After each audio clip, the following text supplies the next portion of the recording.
Goedemorgen, bonjour. Het is maandag 31 augustus.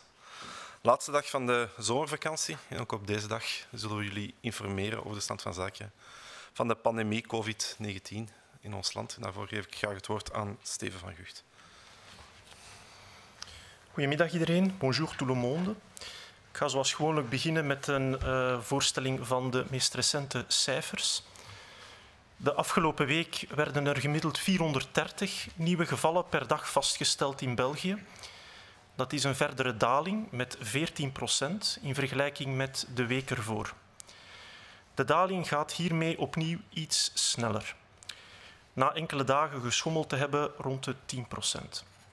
De grootste dalingen zien we momenteel in de grote steden zoals Antwerpen, Luik en nu ook Brussel. In het Brusselse hoofdstedelijk gewest waren er de afgelopen week gemiddeld 112 nieuwe gevallen per dag. En dat is een daling van 12% in vergelijking met de week ervoor. In Antwerpen kwamen er de afgelopen week gemiddeld nog 86 nieuwe gevallen per dag bij. Dat is een daling van 24%. In de meeste andere provincies zien we ook dalingen tussen de 3 en de 38%. Er zijn nog 2 uitzonderingen, met name Waals en Vlaams-Brabant, waar we nog een toename zien van respectievelijk 41 en 8%. In absolute aantallen ligt het aantal nieuwe gevallen hier echter nog relatief laag, met gemiddeld 41 besmettingen per dag in Vlaams-Brabant en 15 besmettingen per dag in Waals-Brabant. Wat het aantal nieuwe ziekenhuisopnames betreft, kunnen we ook stellen dat de dalende trend zich duidelijk blijft verder zetten. De afgelopen week waren er gemiddeld 15 ziekenhuisopnames per dag, terwijl de week ervoor dat er nog 24 waren. Dat is een daling van 39%. In lijn hiermee zien we ook dat de ziekenhuisopnames in het Brussels hoofdstedelijk gewest en de verschillende provincies zien we ook dat in het Brussels hoofdstedelijk gewest de ziekenhuisopnames nu ook dalen. En dit geldt ook voor de verschillende provincies, behalve in Waals en Vlaams-Brabant, waar we nog een lichte toename zien. Ten slotte nog de sterftecijfers. De afgelopen week vielen er gemiddeld 4 overlijdens per dag te betreuren, wat een daling is van 53% in vergelijking met de week ervoor, toen er nog gemiddeld 8 overlijdens per dag waren. De afgelopen 10 dagen is het aantal overlijdens dus niet hoger geweest dan 5 op dagbasis. En dit is dus duidelijk teruggezakt naar hetzelfde niveau als voor de hittegolf. Vervolgens zou ik nog heel kort willen herhalen waarom een quarantaine van 14 dagen belangrijk is wanneer men een hoog risicocontact heeft gehad of terugkomt uit een rode zone. Het is zo dat wanneer we blootgesteld worden aan het virus, we het virus kunnen dragen, maar de ziekte pas tot uiting kan komen tot 14 dagen na de blootstelling. Het is ook perfect mogelijk dat men kort na de blootstelling een negatieve test heeft en toch drager is van het virus. We willen dus opnieuw herhalen dat het testen vlak na de blootstelling of na terugkeer uit een rode zone geen vervanging is voor de quarantaine. Het geeft geen garantie dat u toch geen drager bent van het virus. Vervolgens zouden we ook een korte analyse willen maken van de stijging van de cijfers die we gezien hebben sinds half juli. We zitten momenteel in een fase waarin we leren samen te leven met het coronavirus. Het virus verdwijnt niet en het is belangrijk dat we een optimaal evenwicht vinden om de epidemie beheersbaar te maken, maar tegelijk zoveel mogelijk zuurstof te geven aan mens en maatschappij. We leven ondertussen op een andere manier dan een jaar geleden. Dat vraagt heel wat aanpassing en aanvaarding. Maar onze inspanningen maken wel degelijk het verschil. De situatie in Antwerpen bewijst dit. Om dit te illustreren hebben we gevraagd aan de modelleurs van de Universiteit van Hasselt en van Antwerpen om te berekenen hoe de besmettingscurves zouden geëvolueerd zijn indien de initiële stijging van juli zou hebben doorgezet. Na een lange periode van aanhoudende daling van het aantal besmettingen, sinds midden april tot begin juli, begon er plots weer een periode met stijgende cijfers vanaf half juli. Vooral in Antwerpen was deze stijging verontrustend. Niet alleen omwille van het relatief hoge aantal besmettingen, maar vooral omdat het aantal besmettingen exponentieel begon toe te nemen, met meer dan een verdubbeling van de cijfers op weekbasis. Deze stijgende cijfers hebben toen aanleiding gegeven tot stijgende media-aandacht. Er werden ook aanbevelingen gedaan door lokale overheden om extra voorzichtig te zijn, reeds vanaf 22 juli. Vervolgens heeft de Nationale Veiligheidsraad ook bijkomende maatregelen doen ingaan op 25 en 29 juli. Maar reeds rond 25 juli zien we aan de Google mobiliteitscijfers dat mensen meer zijn beginnen thuis te blijven. Zeker in een vakantieperiode, waar we gewoon zijn om meer mensen te ontmoeten, is dit niet vanzelfsprekend. Onze sociale contacten inperken is bijna tegennatuurlijk. Het vergt een grote inspanning. Deze inspanningen van de bevolking zijn echter niet zonder gevolg gebleken. Wanneer we kijken naar de curve van de besmettingen, dan zien we dat de Antwerpse curve duidelijk ombuigt vanaf 26 juli. In plaats van een exponentiële groei, die normaal gezien op 9 augustus reeds zou geleid hebben tot meer dan 700 besmettingen per dag, hebben we eerder een afplatting van de curve gezien, die onder de 300 besmettingen per dag is gebleven. Ondertussen zijn de besmettingen in het Antwerpse reeds gedaald tot minder dan 100 per dag. Dankzij deze collectieve inspanning hebben we veel ziekenhuisopnames en overlijdens kunnen vermijden. Dat is opnieuw een belangrijke stap voorwaarts. We mogen niet vergeten dat het een bijzonder besmettelijk virus blijft en deze ombuiging is dus niet vanzelfsprekend. Denk maar aan de aanhoudende stijging van de besmettingen in een aantal andere Europese landen, zoals Spanje en Frankrijk. Het illustreert dat we samen dit virus wel degelijk klein kunnen krijgen, mits solidariteit en volharding. Ik ben er ook van overtuigd dat we dit komende winter ook zullen kunnen. Het virus kan niet vooruitdenken, maar wij wel. Het Brussels hoofdstedelijk gewest was de tweede regio waar we wat later, rond 27 juli, ook een belangrijke toename van de besmettingen konden vaststellen. Hier is uiteindelijk de curve beginnen afplatten rond 10 augustus. We kunnen ook stellen dat in Brussel, zonder bijkomende inspanningen, de curve normaal gezien zou verder blijven stijgen met op 23 augustus gemakkelijk tot 300 besmettingen per dag.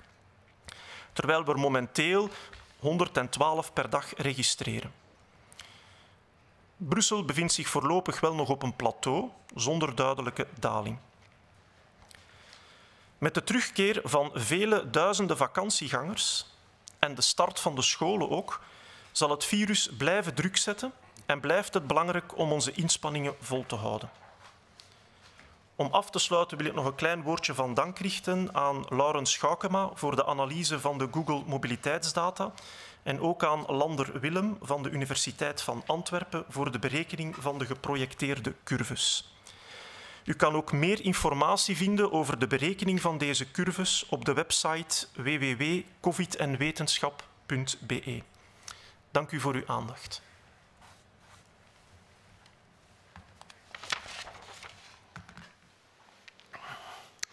Goedendag iedereen, bonjour à toutes et à tous. Alors, en ce jour de rentrée pour moi, un jour avant la rentrée scolaire et après 6 semaines d'absence, je veux d'abord commencer par remercier le docteur Frédéric Jacobs qui m'a remplacé pendant tout ce temps avec toute l'intelligence et toute l'élégance que je et que nous lui connaissons. Et c'est très gentil de sa part d'avoir fait cet effort durant la période des vacances particulièrement difficile pour les remplacements, entre autres.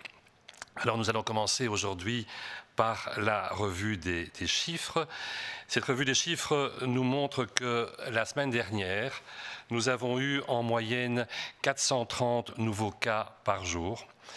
C'est une diminution de 14% par rapport à la semaine précédente, ce qui est plus accentué puisqu'on avait 10% dans les jours précédents.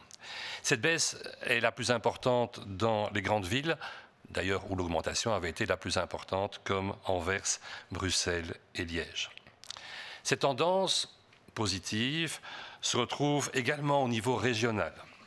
On voit que, par exemple, dans la région de Bruxelles-Capitale, il y a eu en moyenne 112 nouveaux cas par jour la semaine dernière, soit une diminution de l'ordre de 12% par rapport à la semaine précédente.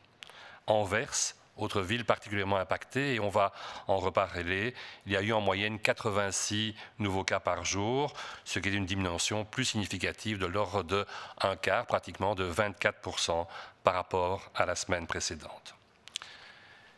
Si on considère les autres provinces, globalement parlant, les résultats sont tout aussi favorables, puisque nous avons des baisses entre 3 et 38%. Deux petites exceptions, deux provinces qui ont une augmentation plus tardive que ce que les autres parties du pays ont connu. Deux provinces qui avaient particulièrement bien performé jusqu'à présent sont le Brabant flamand et le Brabant wallon, qui tous les deux montrent une augmentation. Mais il faut bien souligner qu'en chiffre absolu, ceci est peu important, puisque pour le Brabant flamand, il s'agit d'une moyenne de 41 cas par jour, et que pour le Brabant wallon, il s'agit de 15 cas par jour. Globalement, par rapport au pays, ceci a relativement peu de signification. Si on s'attache cette fois-ci aux admissions à l'hôpital, que peut-on dire? Eh bien là aussi, heureusement, la tendance à la baisse se confirme. Très clairement, il y a eu en moyenne 15 admissions à l'hôpital par jour, alors qu'on en était encore à 24 admissions 2 semaines plus tôt. Baisse importante, proche de 40%, 39% en l'occurrence. Ceci est valable globalement pour toutes les parties du pays, si on accepte une toute petite augmentation compréhensible dans le Brabant wallon et dans le Brabant flamand. Heureusement, ces chiffres favorables se répercutent aussi sur la mortalité, puisque la semaine dernière, il y a eu en moyenne 4 décès par jour à déplorer, ce qui représente une diminution de moitié, de 53% par rapport à la semaine précédente où il y avait encore 8 décès. Il s'agit là effectivement probablement d'une conjonction de l'infection Covid avec la vague de chaleur qui a pu être fatale pour des personnes particulièrement fragilisées, puisque effectivement maintenant cette vague de chaleur étant terminée, on est revenu à un taux de décès qui se rapproche très fort de celui que nous avons connu au mois de juin, fin juin et début juillet. Après ces données factuelles, nous avons deux messages aujourd'hui à développer avec vous. Le premier message concerne une bonne compréhension en ce début d'année scolaire, en cette reprise du travail pour certains, de ce que la quarantaine peut signifier. Que cette quarantaine soit lié au fait de revenir de vacances dans une zone dite rouge, ou qu'il s'agisse éventuellement, dans les semaines qui viennent, du contact avec quelqu'un qui s'avérerait Covid-19 positif. La quarantaine, les Français diraient la quatorzaine, signifie effectivement que pendant 2 semaines, on va se retirer de ces contacts sociaux, comme j'ai eu l'occasion de le faire, vous le savez, au mois de juillet. Et ceci pourquoi? Parce que le virus, s'il vous infecte, ne va pas se manifester directement. Il mettra en moyenne 5 à 6 jours à vous faire développer une infection clinique, mais on sait qu'il va jusqu'à 14 jours de période d'incubation. Et c'est pour couvrir cette période d'incubation que pendant 14 jours, vous allez devoir effectuer effectivement ce retrait d'un certain nombre de faits de la vie sociale. Et que le fait d'être négatif à un frottis nasal fait précocement, quelques jours après le retour, par exemple, de vacances dans une zone rouge, ne signifie pas forcément que vous resterez négatif. il peut y avoir trop peu de virus pour être détecté. Et donc ce premier frottis est un point qui peut vous conforter, vous réconforter, mais certainement pas signifier l'arrêt de cette quarantaine parce que l'infection peut encore se révéler par la suite.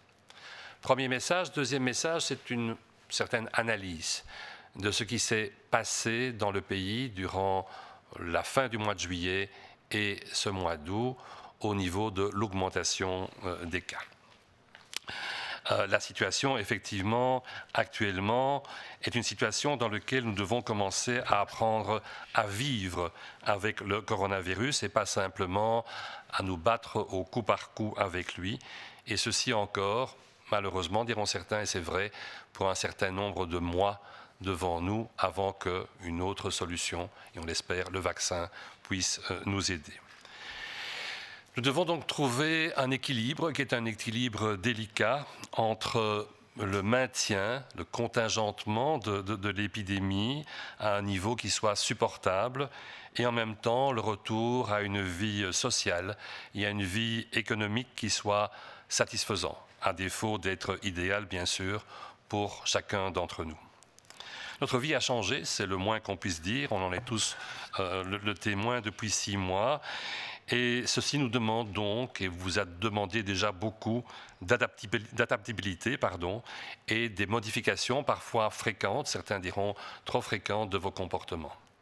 Cependant, ceci n'a pas été inutile et nous avons des exemples devant nous. Ceci, nous ne le faisons pas pour des prunes, comme on dit dans le langage populaire, parce qu'il y a effectivement et heureusement, je dirais, une récompense au bout de ce chemin difficile.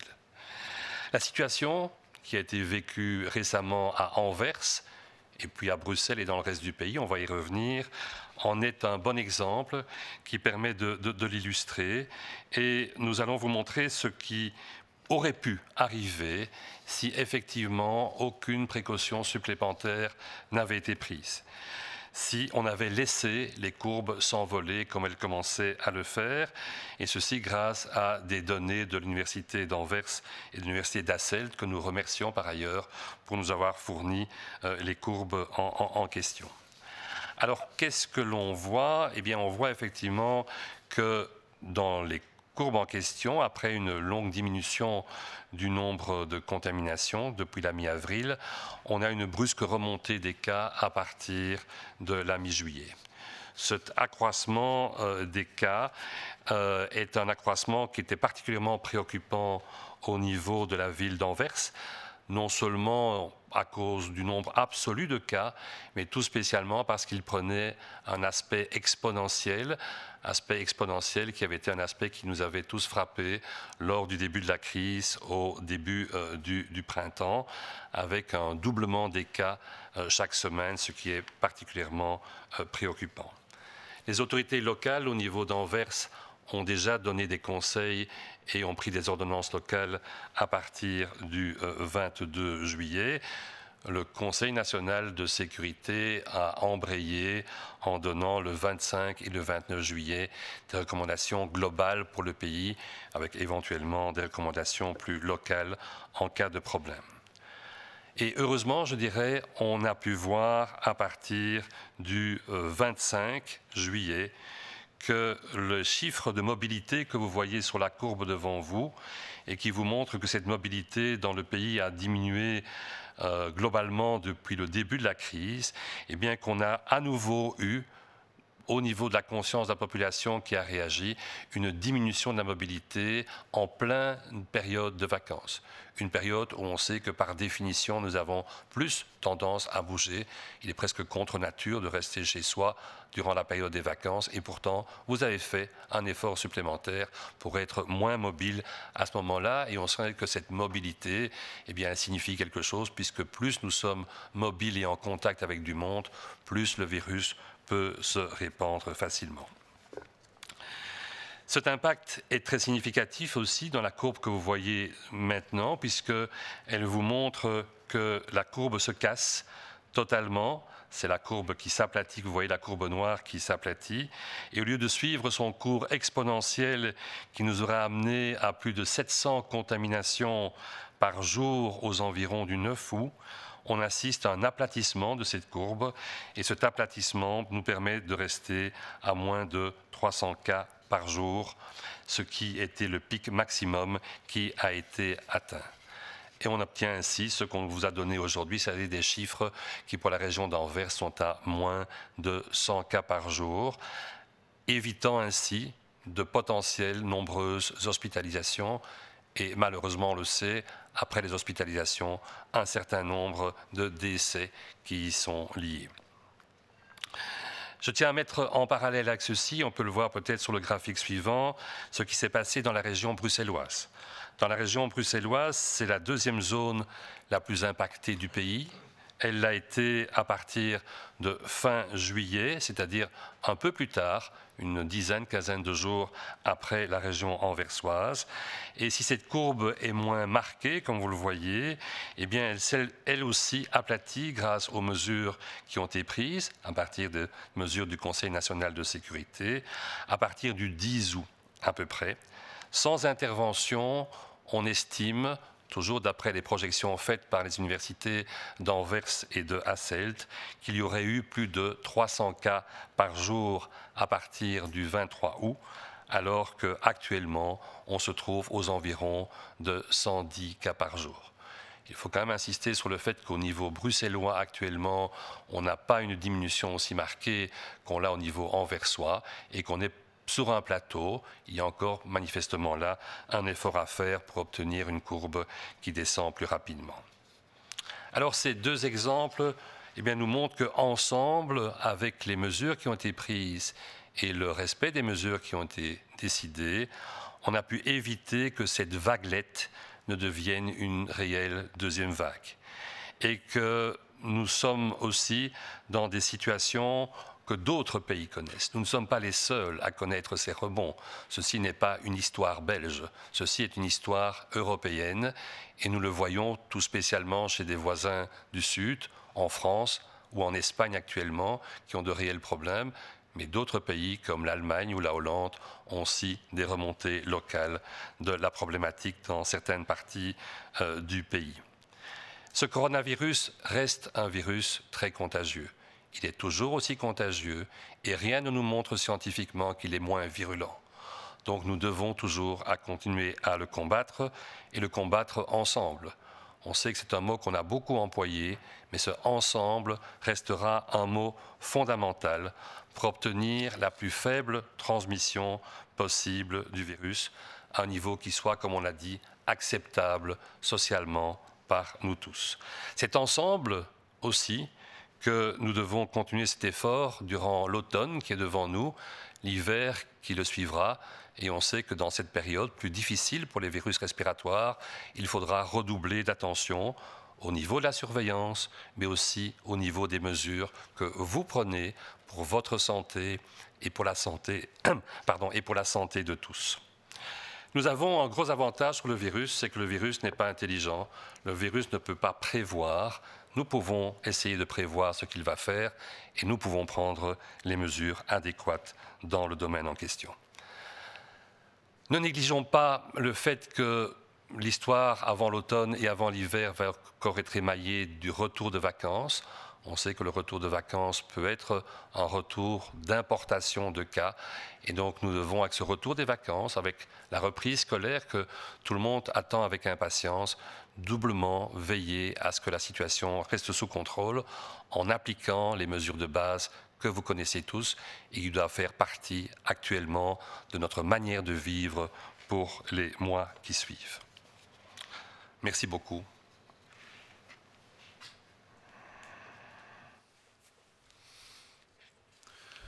Goedemorgen.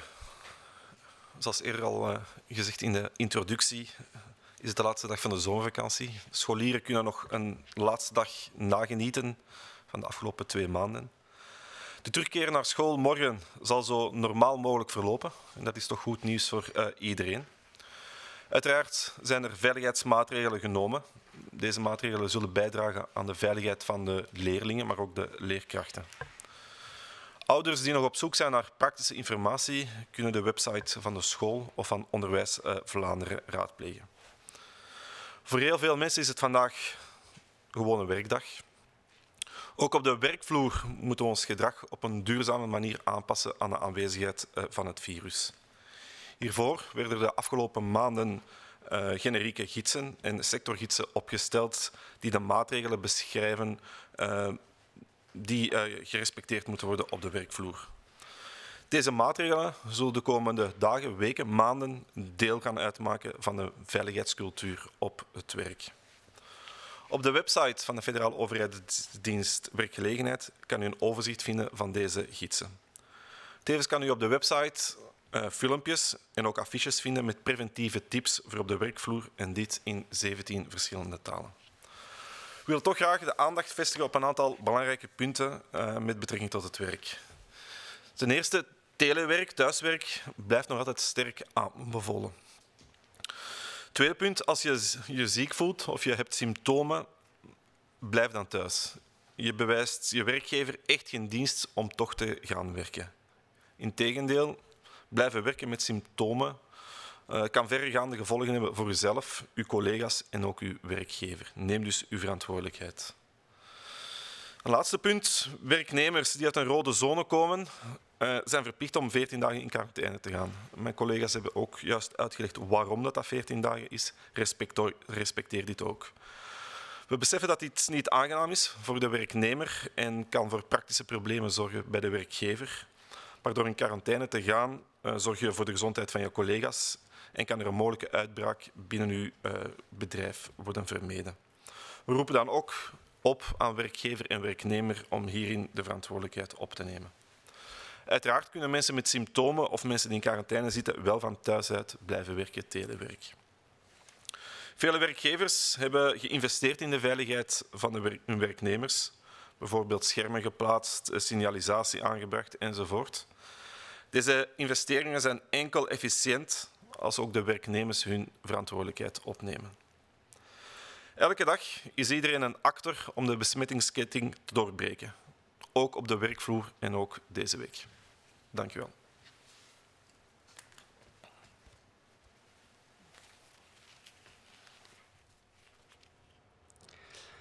Bonjour, c'est la fin des vacances de l'été, jour J-1 avant la rentrée pour les écoliers.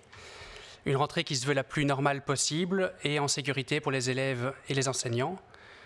Pour les parents, les meilleurs canaux d'information sont ceux mis en place par l'établissement de votre enfant. Vous trouverez aussi de l'information générale sur la page de la Fédération Wallonie-Bruxelles, enseignement.be. Pour de nombreux parents, cette semaine signe aussi la rentrée. Nous serons à partir de cette semaine plus nombreux sur nos lieux de travail respectifs. Au travail, il est important d'adapter nos comportements durablement face à la présence du virus. Les employeurs disposent d'un guide générique et de guides sectoriels, une soixantaine, qui décrivent pour leur secteur d'activité les mesures qui doivent être mises en place pour leur personnel, pour leurs clients et pour leurs contacts professionnels.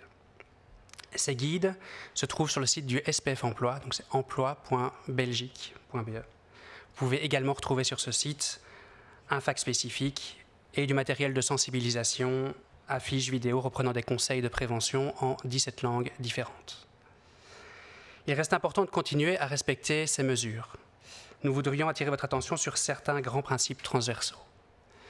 Le premier, c'est le travail à domicile. Il reste toujours fortement recommandé, évidemment, si cela est possible dans votre secteur d'activité ou pour votre fonction. Deuxième principe, c'est celui de rester à la maison si on se sent malade, si on a des symptômes. Vous ne rendrez service ni à vous, ni à votre employeur, ni à vos collègues en venant travailler, du moins en travaillant sur place. De la même manière, troisième principe, les employés qui étaient dans une zone rouge dans les 2 dernières semaines sont tenus de se mettre en quarantaine. Ils peuvent bien télétravailler, mais ne peuvent se rendre au travail ou avoir des contacts avec des clients ou des contacts professionnels. Ce n'est pas spécialement agréable pour l'employé et ça peut causer aussi des soucis pratiques pour l'employeur, mais par cette mise en retrait, vous prenez soin de la santé de tous vos collègues et vous évitez que votre entreprise ne devienne un foyer de l'épidémie, un cluster, ce qui n'arrangera certainement personne. Nous demandons donc à l'employeur et aux salariés d'assumer leurs responsabilités à cet égard. De nombreux employeurs ont investi dans la sécurité de leurs employés, de leurs clients, que ce soit en termes d'hygiène, de signalisation, de cloisonnement parfois des espaces. Ces investissements ne seront efficaces que si chacun y met du sien. Nous sommes tous acteurs pour bloquer les éventuelles chaînes de contamination. C'est aussi le cas pendant la semaine de travail. Et donc, bonne rentrée à tous. Et nous allons maintenant passer aux 2 questions que nous avons reçues de la presse. Le prince Laurent a acheté des détecteurs de CO2 pour la salle de cours de ses enfants. Pensez-vous que les écoles devraient en disposer pour chaque salle de classe? Je pense qu'il faut bien comprendre ce que ce CO2 signifie. Donc, il y a dans l'air, entre autres, de l'oxygène et du CO2. Ce CO2 est produit par l'organisme tout à fait naturellement et doit être éliminé de l'organisme. La teneur en CO2 dans l'atmosphère est relativement stable au cours du temps, grâce entre autres à la ventilation globale que nous connaissons. Une augmentation modérée de ce CO2 peut signifier que la ventilation est inadéquate. On ne parle pas ici de problèmes liés au fait de respirer à travers un masque, par exemple. Ça ne va pas changer la quantité de CO2 qui est présente dans une pièce, mais dans une pièce mal ventilée avec de nombreuses personnes pendant un certain temps, le CO2 peut augmenter modérément et être ainsi donc un indicateur de la qualité de la ventilation. Il suffit, sans détecteur de CO2, de ventiler convenablement les pièces avec des fenêtres ouvertes le plus fréquemment possible, avec des portes ouvertes, là aussi le plus fréquemment possible, et tout ceci tenant compte bien sûr des conditions météorologiques, même si cet hiver on ne sera peut-être pas aussi écologique qu'on le voudrait et qu'on devra peut-être à la fois chauffer des classes et les ventiler par portes et fenêtres ouvertes. Dans un contexte donc de ventilation adéquate, de pièces qui ont des fenêtres et qui ont des portes que l'on ouvre fréquemment, l'adjonction d'un détecteur de CO2 ne va rien apporter au point de vue pratique à la qualité de l'air et à la manière dont nos jeunes enfants pourront étudier dans les classes.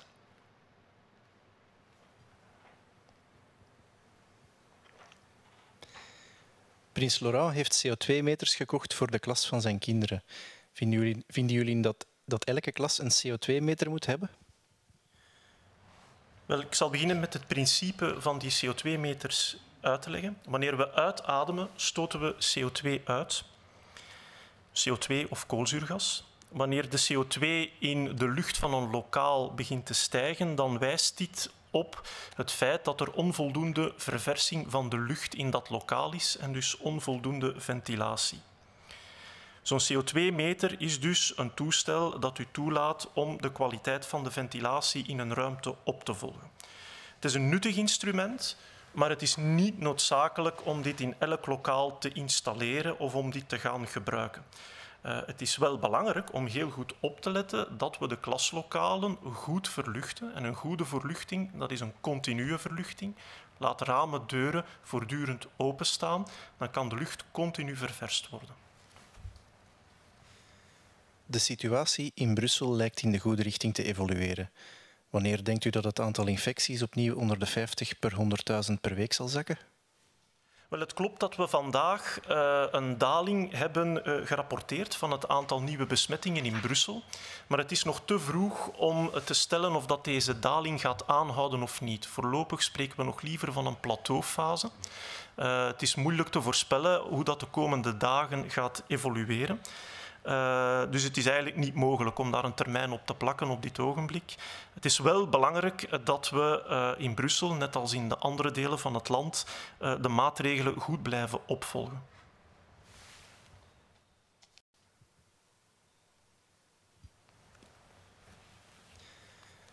La situation semble évoluer positivement à Bruxelles.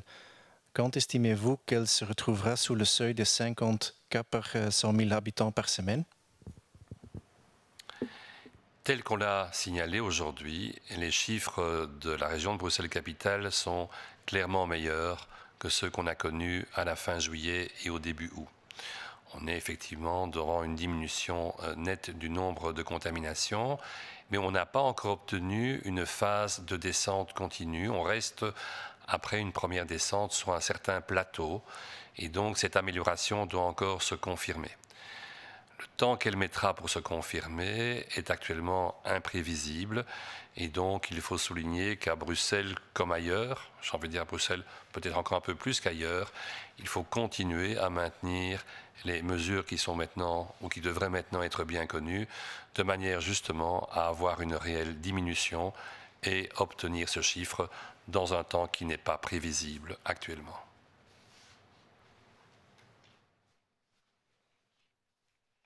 Dank u wel voor de vragen. Dank u ook voor jullie aandacht.